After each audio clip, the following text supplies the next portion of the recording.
అయిన తర్వాత మధుపర్కము అనేటువంటి ఒకదాన్ని ఇస్తారనమాట. మధుపర్కము అంటే ఏమిటయ్యా అంటే ఈ యొక్క శ్రీరామచంద్రుల వారు మరియు ఈ యొక్క సీతాదేవి ముందు నుంచి మనం ఎలా అయితే ఒక్క పొద్దుగా ఉంటామో వారికి కూడా తిండి తిప్పలు లేకుండా అలాగే పెట్టుకుంటారనమాట. అటువంటి సమయంలో వేడి తత్వం అనేది పెరిగిపోతుంది. ఆ వేడి తత్వం నుంచి కాపాడుకోవడం కోసం అని చెప్పేసి మధుపర్కము అనగా పాలు పండు కలిపినటువంటి మిశ్రమాన్ని ఇక్కడ పదార్థంగా ఇవ్వడం జరుగుతుందన్నమాట శ్రీరామచంద్రుల వారికి. ఎవరు కూడా మాట్లాడకుండా శ్రద్ధగా చూస్తూ ఉండండి.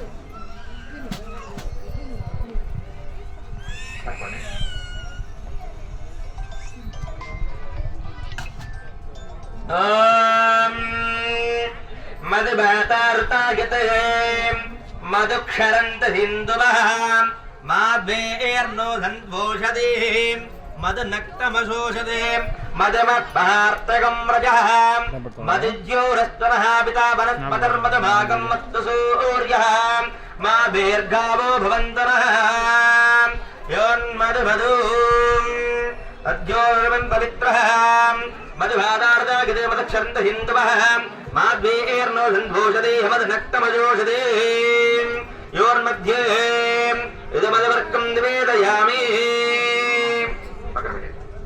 ఆజమ్య ప్రాణానాజమ్య అస్తం ప్రక్షాళ్య ఓం కేశవాయ స్వాహ ఓం నారాయణాయ స్వాహ ఓం మాధవాయ స్వాహ ఓం గోవిందాయ నమః.